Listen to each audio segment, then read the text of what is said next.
Crystal Crypt by Philip Kindred Dick. Stark terror ruled the inner flight ship on that last Mars terror run, for the black-clad laters were on the prowl.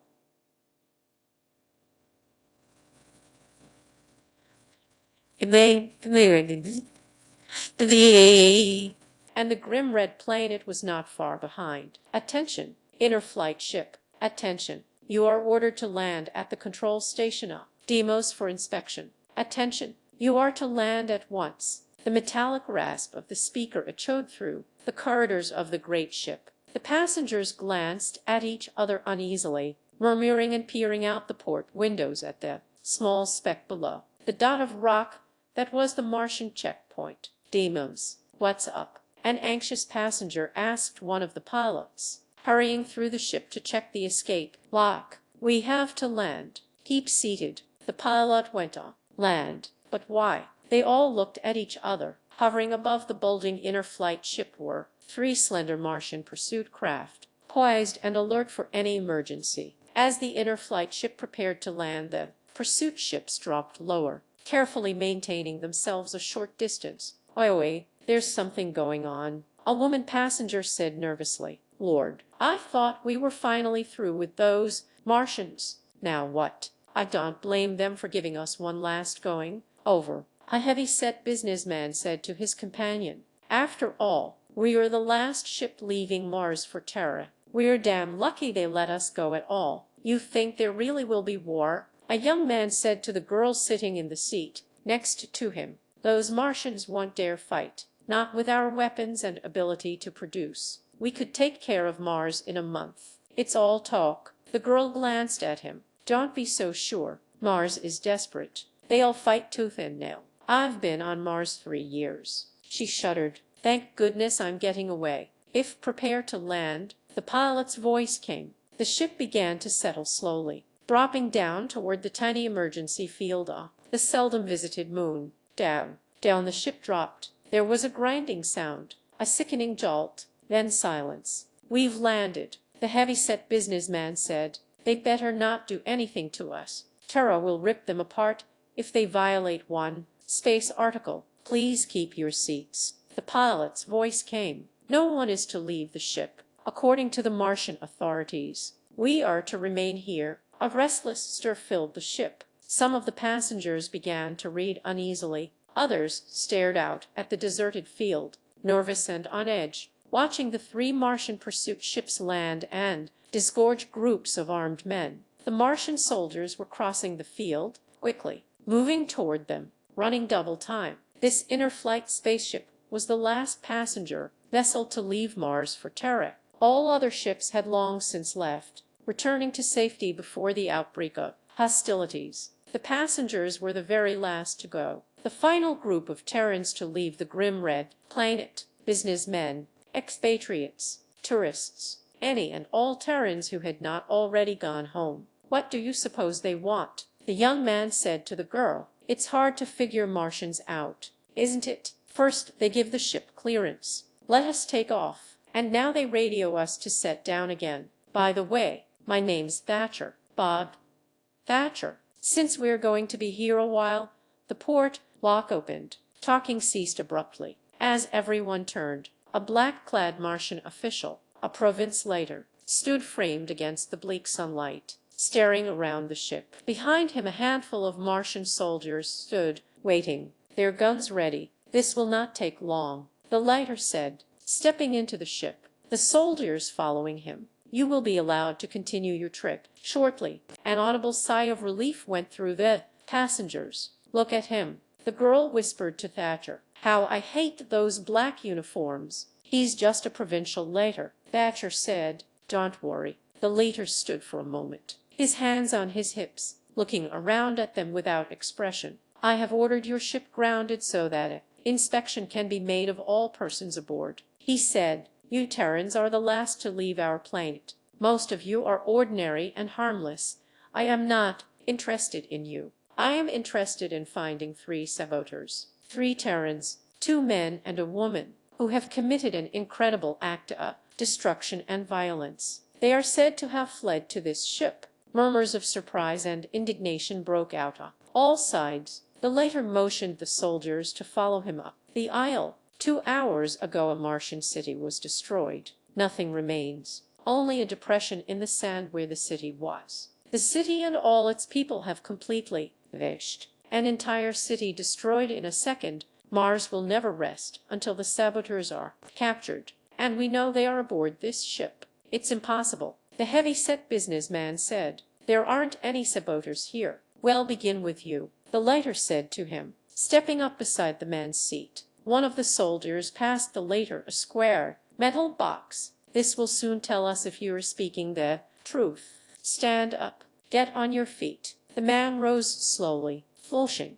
See here, are you involved in the destruction of the city? Answer. The man swallowed angrily. I know nothing about any destruction of any city, and furthermore, he is telling the truth. The metal box said tonelessly. Next person. The later moved down the aisle. A thin, bald-headed man stood up nervously. No, no, no, no, no. Sir, he said, I don't know a thing about it. He is telling the truth. The box affirmed. Next person. Stand up. One person after another stood, answered, and sat down again in relief. At last there were only a few people left who had not been questioned. The later paused, studying them intently. Only 5 left. The 3 must be among you. We have narrowed it down. His hand moved to his belt. Something flashed. A rod of pale fire. He raised the rod, pointing it steadily at the 5 people. All right. The first one of you. What do you know about this destruction?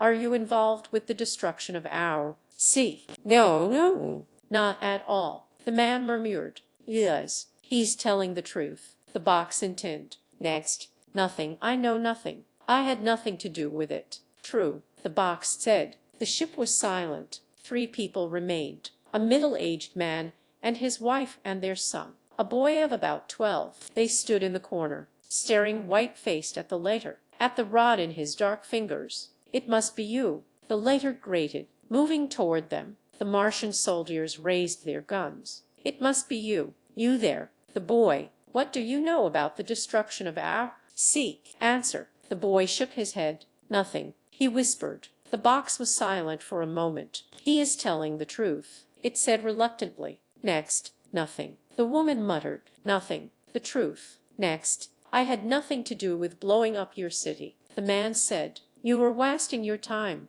It is the truth. The box said. For a long time the later stood, toying with his rod. At last he pushed it back in his belt, and signaled the soldiers toward the exit lock. You may proceed on your trip, he said. He walked after the soldiers. At the hatch he stopped, looking back at the passengers, his face grim. You may go, but Mars will not allow her enemies to escape. The 3 saboteurs will be caught. I promise you. He rubbed his dark jaw thoughtfully. It is strange. I was certain they were on this ship. Again he looked coldly around at the Terrans. Perhaps I was wrong. All right. Proceed, but remember the 3 will be caught, even if it takes endless years. Mars will catch them and punish them. I swear it. For a long time no one spoke. The ship lumbered through space again, its jets firing evenly, calmly, moving the passengers toward their own plane, toward home. Behind them Deimos and the red ball that was Mars dropped farther and farther away each moment, disappearing and fading into the distance. A sigh of relief passed through the passengers. What a lot of hot air that was, one grumbled. Barbarians, a woman said. A few of them stood up, moving out into the aisle, toward the lounge and the cocktail bar. Beside Thatcher the girl got to her feet, pulling her jacket around her shoulders. Pardon me, she said, stepping past him. Going to the bar, Thatcher said. Mind if I come along? I suppose not. They followed the others into the lounge, walking together up the aisle. You know, Thatcher said, I don't even know your name yet. My name is Mara Gordon. Mara, that's a nice name. What part of Terra are you from? North America. New York. I've been in New York, Mara said. New York is very lovely. She was slender and pretty, with a cloud of dark hair tumbling down her neck, against her leather jacket. They entered the lounge and stood undecided. Let's sit at a table,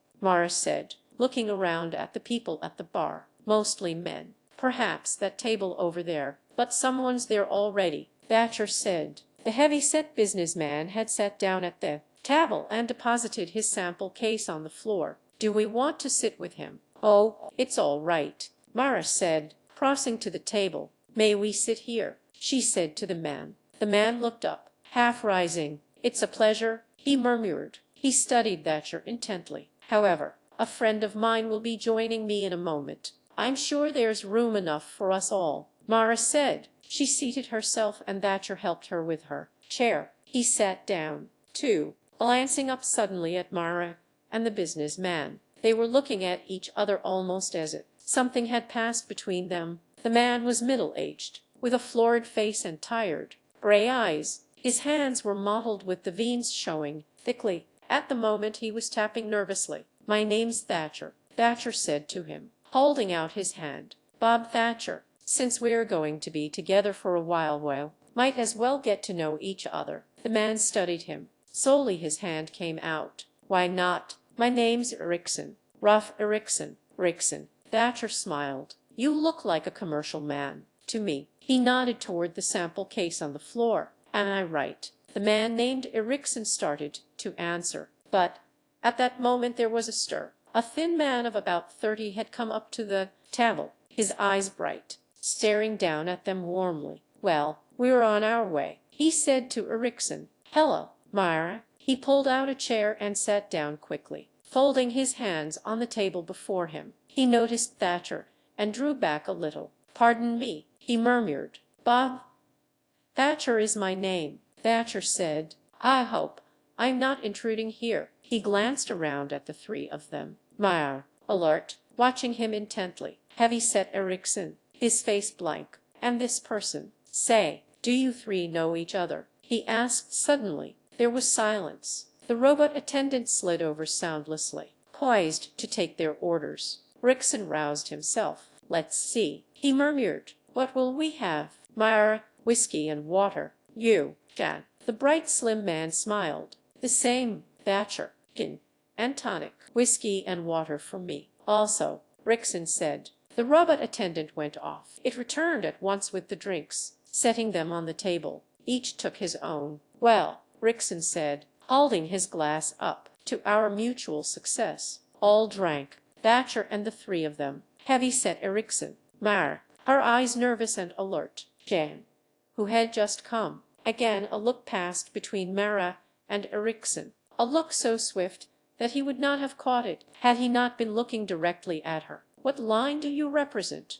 Mr. Erickson? Thatcher asked. Erickson glanced at him, then down at the sample case on the floor. He grunted. Well, as you can see, I'm a salesman. Thatcher smiled. I knew it. You get so you can always spot a salesman right off by his sample case. A salesman always has to carry something to show. What are you in, sir? Erickson paused. He licked his thick lips, his eyes blank and lidded, like a toad's. At last he rubbed his mouth with his hand and reached down, lifting up the sample case. He set it on the table in front of him. Well, he said, perhaps we might even show Mr. Thatcher. They all stared down at the sample case. It seemed to be an ordinary leather case, with a metal handle and a snap lock. I'm getting curious, Thatcher said. What's in there? You were all so tense. Diamonds. Stolen jewels. Jan laughed harshly, mirthlessly. Rick, put it down. We're not far enough away yet. Nonsense, Rick rumbled. We're away, Jan. Please, Mara whispered. Wait, Rick, wait. Why, what for? You were so accustomed to Eric, Mara said. She nodded toward Thatcher. We don't know him, Rick. Please, he's a Terran, isn't he? Erickson said. All Terrans are together in these times. He fumbled suddenly at the catch lock on the case. Yes, Mr. Thatcher. I'm a salesman. We're all salesmen, the three of us. Then you do know each other? Yes. Erickson nodded. His two companions sat rigidly, staring down. Yes, we do. Here, I'll show you our line. He opened the case. From it he took a letter knife, a pencil sharpener, a glass globe paperweight, a box of thumbtacks, a stapler, some clips, a plastic ashtray, and some things Thatcher could not identify.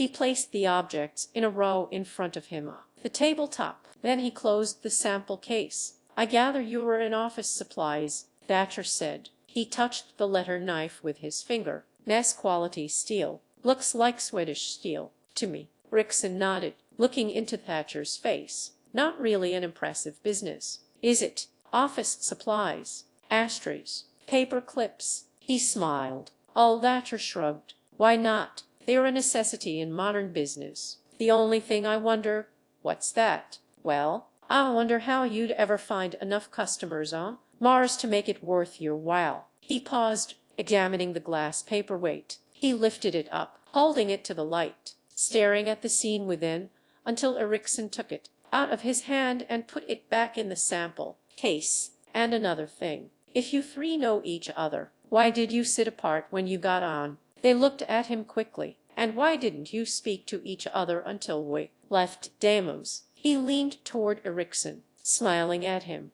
"Two men and a woman, three of you, sitting apart in the ship, not speaking, not until the check station was passed. I find myself thinking over what the Martian said. 3 saboteurs, a woman, and 2 men." Ericsson put the things back in the sample case. He was smiling, but his face had gone chalk white. Mara stared down, playing with a drop of water on the edge of her glass. Jan clenched his hands together nervously, blinking rapidly. "You 3 are the ones the later was after," Thatcher said softly. "You are the destroyers. The saboteurs. But their lie detector, why didn't it trap you? How did you get by that? And now you are safe outside the check station." He grinned, staring around at them. "I'll be damned. And I really thought you were a salesman. Rickson, you really fooled me." Rickson relaxed a little. "Well, Mr. Thatcher, it's in a good cause. I'm sure you have no love for Mars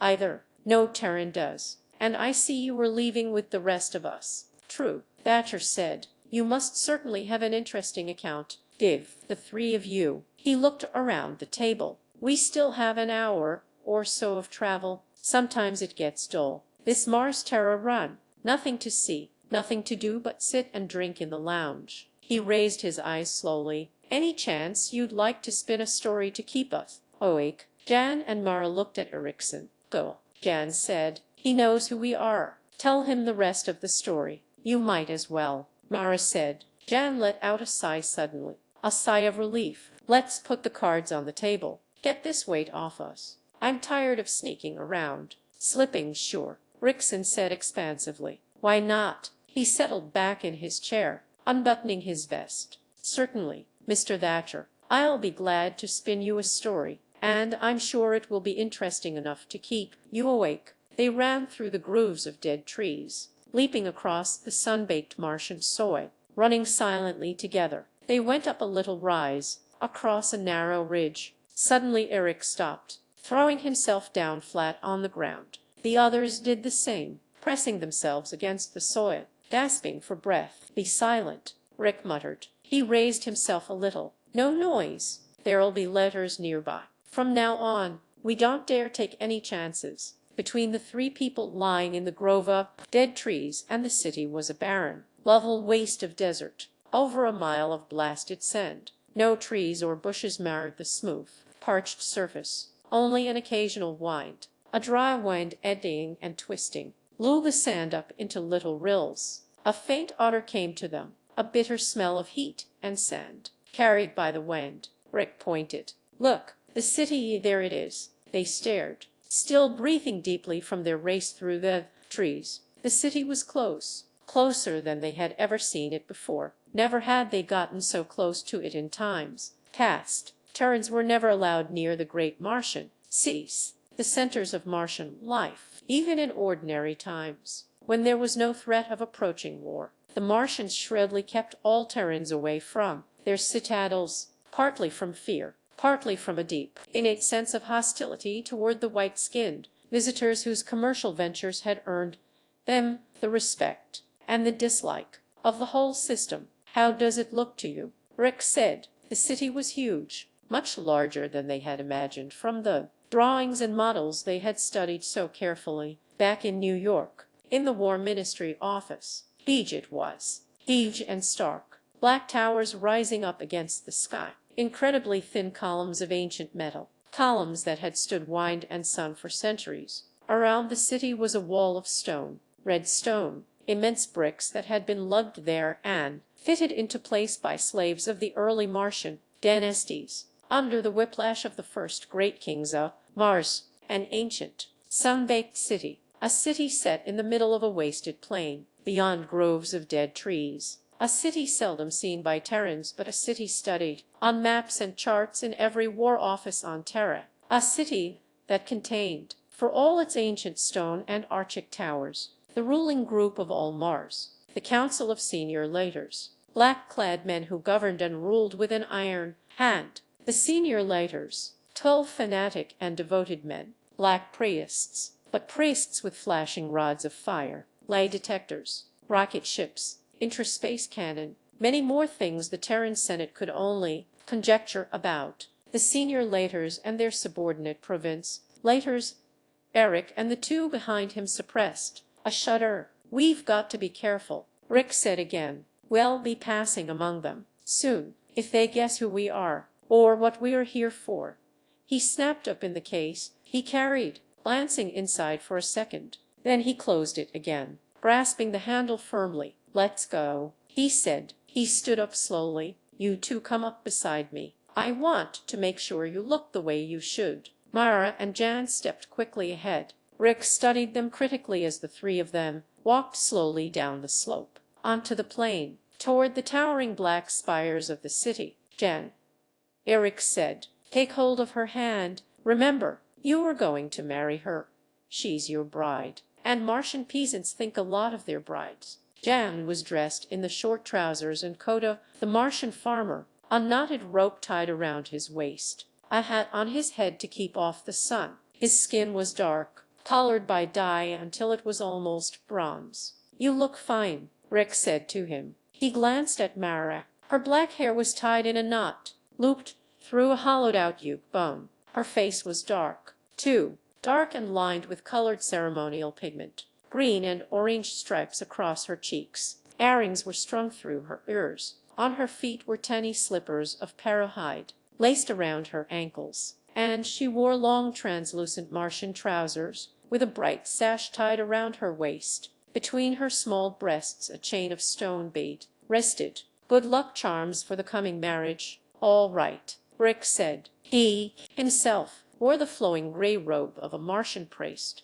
dirty robes that were supposed to remain on him all his life, to be buried around him when he died. "I think we'll get past the guards. There should be heavy morning traffic on that road." They walked on, the hard sand crunching under their feet. Against the horizon they could see specks moving, other persons going toward the city, farmers and peasants and merchants, bringing their crops and goods to market. "See the cart," Mara exclaimed. They were nearing a narrow road, two ruts worn into the sand. A Martian Hufa was pulling the cart, its great sides wet with perspiration, its tongue hanging out. The cart was piled high with bales of cloth, rough country cloth, hand-dipped. A bent farmer urged the Hufa, and there, she pointed, smiling, a group of merchants riding small animals were moving along behind the cart, Martians in long robes, their faces hidden by sand masks. On each animal was a pack, carefully tied on with rope, and beyond the merchants,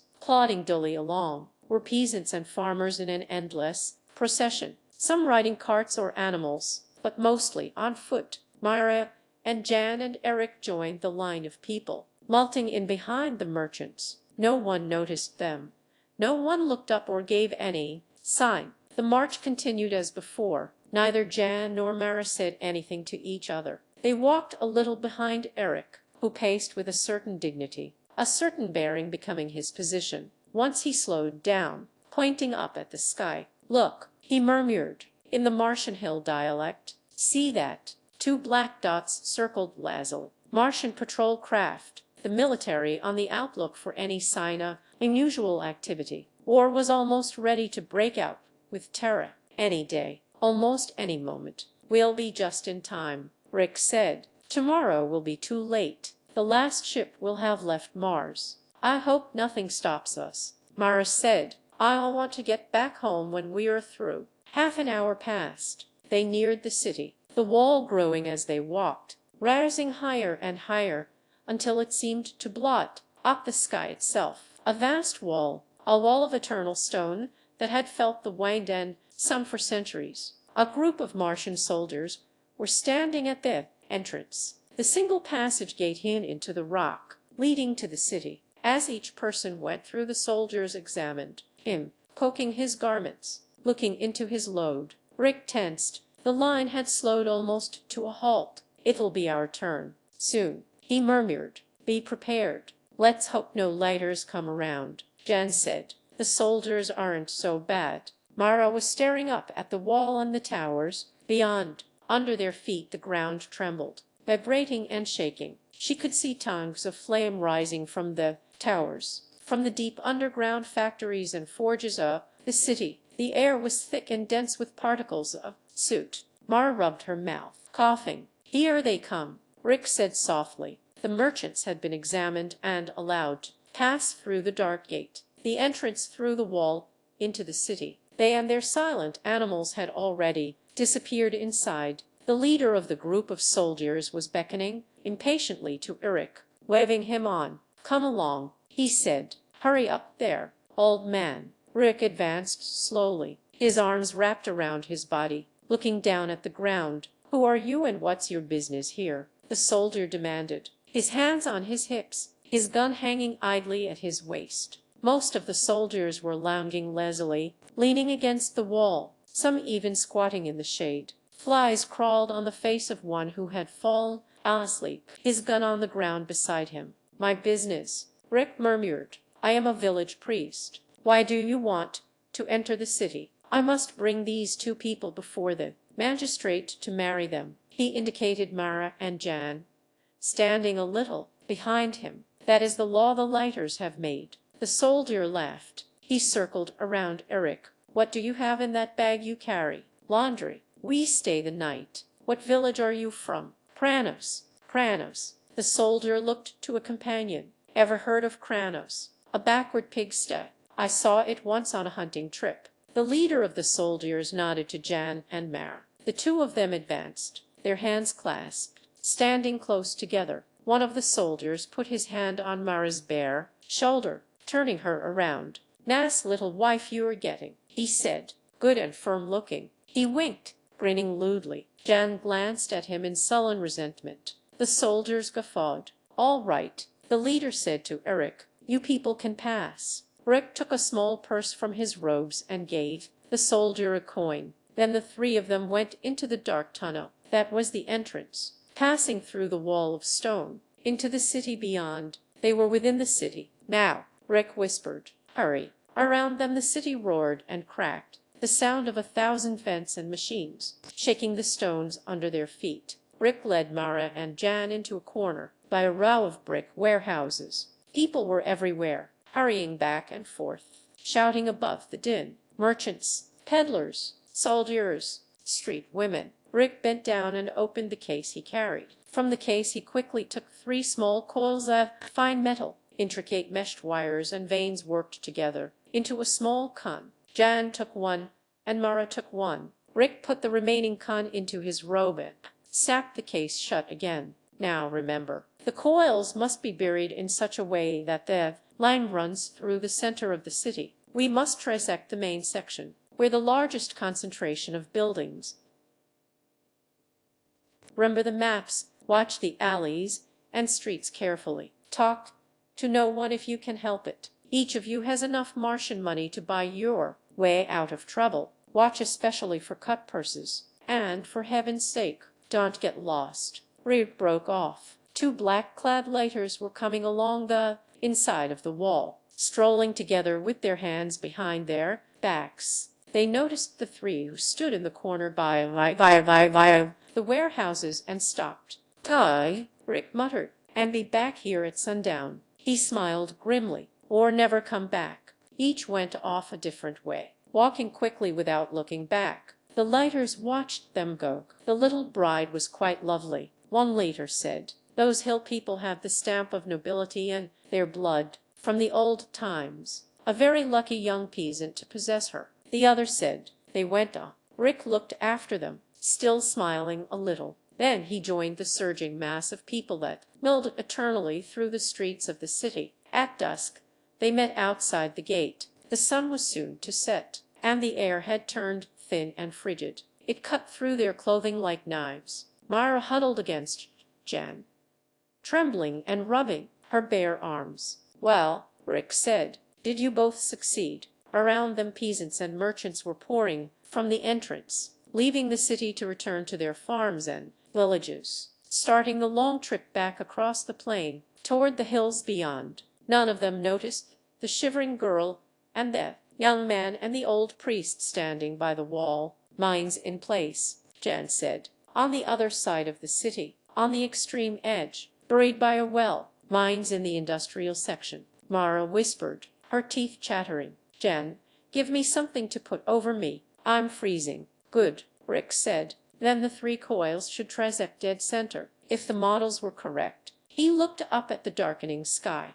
Already, stars were beginning to show. 2 dots. The evening patrol moved slowly toward the horizon. "Let's hurry. It won't be long." They joined the line of Martians moving along the road away from the city. Behind them the city was losing itself in the somber tones of night, its black spires disappearing into darkness. They walked silently with the country people until the flat ridge of dead trees became visible on the horizon. Then they left the road and turned off, walking toward the trees. "Almost time," Rick said. He increased his pace, looking back at Jan and Mara impatiently. "Come on." They hurried, making their way through the twilight, stumbling over rocks and dead branches, up the side of the ridge. At the top Rick halted, standing with his hands on his hips, looking back. See, he murmured. "The city. The last time we'll ever see it this way." "Can I sit down?" Mara said. "My feet hurt me." Jan pulled at Eric's sleeve. "Hurry, Rick, not much time left." He laughed nervously. "If everything goes right we'll be able to look at it forever, but not like this," Rick murmured. He squatted down, snapping his case open. He took some tubes and wiring out and assembled them together on the ground. At the peak of the ridge, a small pyramid of wire and plastic grew, shaped by his expert hands. At last he grunted, standing up. "All right. Is it pointed directly at the city?" Myra asked anxiously, looking down at the pyramid. Rick nodded. "Yes, it's placed according." He stopped, suddenly stiffening. "Get back. It's time." "Hurry." Jan ran down the far side of the slope, away from the city, pulling Mara with him. Rick came quickly after, still looking back at the distant spires, almost lost in the night sky. "Down." Jan sprawled out, Mara beside him, her trembling body pressed against his. Rick settled down into the sand and dead branches, still trying to see. "I want to see it," he murmured. "A miracle. I want to see." A flash, a blinding burst of violet light, lit up the sky. Rick clapped his hands over his eyes. The flash whitened, growing larger, expanding. Suddenly there was a roar, and a furious hot wind rushed past him, throwing him on his face in the sand. The hot dry wind licked and seared at them, crackling the bits of branches into flame. Mara and Jan shut their eyes, pressed tightly together. "God," Eric muttered. The storm passed. They opened their eyes slowly. The sky was still alive with fire, a drifting cloud of sparks that was beginning to dissipate with the night wind. Rick stood up unsteadily, helping Jan and Mara to their feet. The 3 of them stood, staring silently across the dark waste, the black plain, none of them speaking. The city was gone. At last Eric turned away. "That part's done," he said. "Now the rest. Give me a hand, Jan. There'll be 1,000 patrol ships around here in a minute." "I see one already," Mara said, pointing up. A spot winked in the sky, a rapidly moving spot. "They are coming, Rick." There was a throb of chill fear in her voice. "I know." Rick and Jan squatted on the ground around the pyramid of tubes and plastic, pulling the pyramid apart. The pyramid was fused together like molten glass. Rick tore the pieces away with trembling fingers. From the remains of the pyramid he pulled something forth, something he held up high, trying to make it out in the darkness. Jan and Mara came close to see, both staring up intently, almost without breathing. There it is, Rick said. There. In his hand was a globe, a small transparent globe of glass. Within the glass something moved, something minute and fragile, spires almost too small to be seen, microscopic, a complex web swimming within the hollow glass globe, a web of spires. A city. Rick put the globe into the case and snapped it shut. Let's go, he said. They began to lope back through the trees, back the way they had come before. We'll change in the car, he said as they ran. I think we should keep these clothes on until we are actually inside the car. We still might encounter someone. I'll be glad to get my own clothing on again, Jan said. I feel funny in these little pants. How do you think I feel? Mara gasped. I'm freezing in this. What there is of it. All young Martian brides dress that way, Rick said. He clutched the case tightly as they ran. I think it looks fine. Thank you, Mara said, but it is cold. What do you suppose they'll think? Jan asked. They'll assume the city was destroyed, won't they? That's certain. Yes, Rick said. They'll be sure it was blown up. We can count on that. And it will be damn important to us that they think so. The car should be around here. Someplace, Mara said, slowing down. Now, farther on, Rick said. Past that little hill over there, in the ravine, by the trees. It's so hard to see where we are. Shall I light something? Jan said. No, there may be patrols around. He halted abruptly. Jan and Mara stopped beside him. What? Mara began. A light glimmered. Something stirred in the darkness. There was a sound. Quick, Rick rasped. He dropped, throwing the case far away from him, into the bushes. He straightened up tensely. A figure loomed up, moving through the darkness, and behind it came more figures. Men, soldiers in uniform. The light flashed up brightly, blinding them. Rick closed his eyes. The light left him, touching Mara and Jan, standing silently together, clasping hands. Then it flicked down to the ground and around in a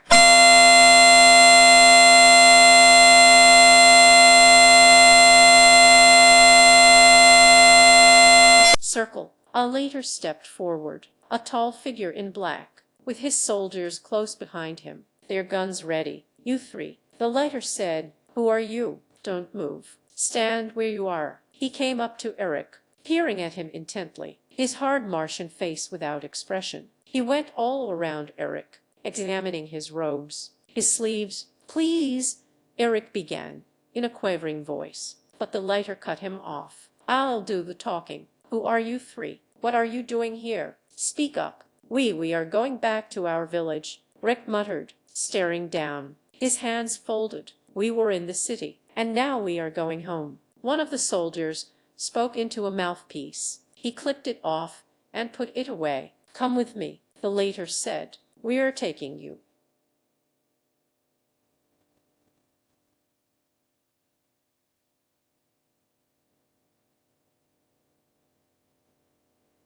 Hurry along. In. Back to the city. One of the soldiers laughed. The city is gone, he said. All that's left of it you can put in the palm of your hand. But what happened? Mara said. No one knows. Come on, hurry it up. There was a sound. A soldier came quickly out of the darkness. A senior later, he said. Coming this way. He disappeared again. A senior later. The soldiers stood waiting, standing at a respectful attention. A moment later, the senior later stepped into the light. A black-clad old man, his ancient face thin and hard, like a bird's, eyes bright and alert. He looked from Eric to Jan.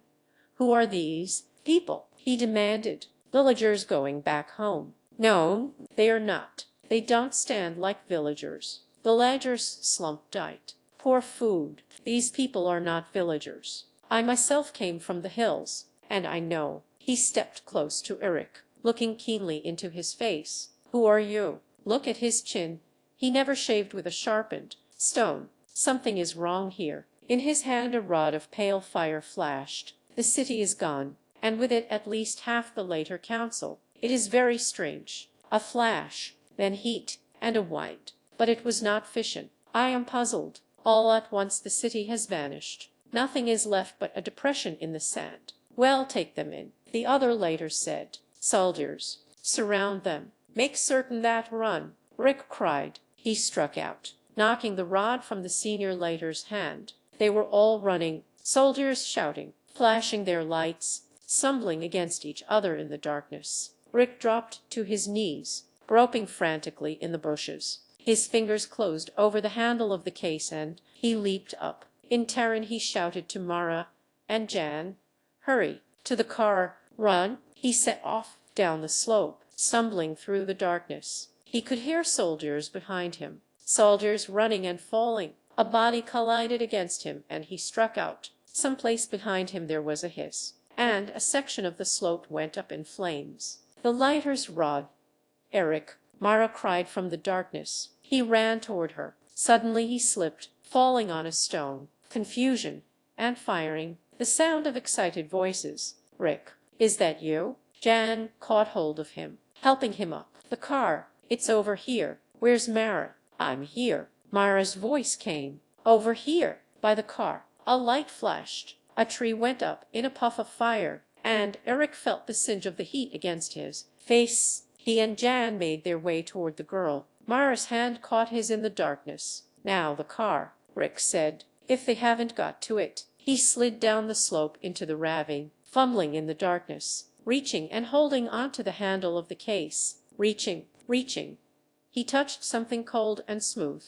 Metal. A metal door handle. Relief flooded through him. "I've found it. Jan, get inside." "Mara, come on." He pushed Jan past him, into the car. Mara slipped in after Jan, her small agile body crowding in beside him. "Stop," a voice shouted from above. "There's no use hiding in that ravine. We'll get you. Come up," and the sound of voices was drowned out by the roar of the car's motor. A moment later they shot into the darkness, the car rising into the air. Treetops broke and cracked under them as Eric turned the car from side to side, avoiding the groping shafts of pale light from below. The last furious thrusts from the two lighters and their soldiers. Then they were away, above the trees, high in the air, gaining speed each moment, leaving the knot of Martians far behind, toward Marsport. Jan said to Eric, "Right." Rick nodded. "Yes. We'll land outside the field,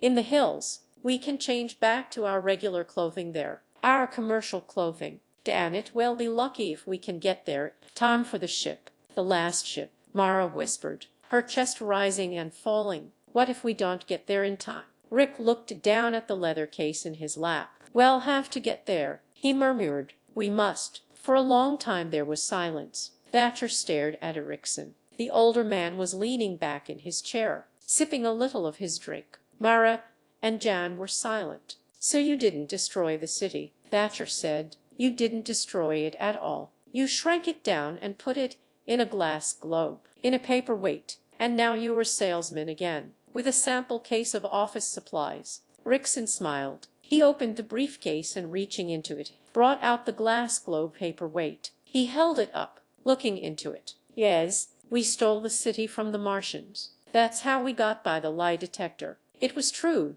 that we knew nothing about a destroyed city. But why?" Thatcher said. "Why steal a city? Why not merely bomb it? Ransom." Mara said fervently, gazing into the glow, her dark eyes bright. "Their biggest city, half of their council in Eric's hand. Mars will have to do what Terra asks." Rickson said. "Now Terra will be able to make her commercial demands felt. Maybe there won't even be a war. Perhaps Terra will get her way without fighting." Still smiling, he put the globe back into the briefcase and locked it. "Quite a story," Thatcher said. "What an amazing process. Reduction of size.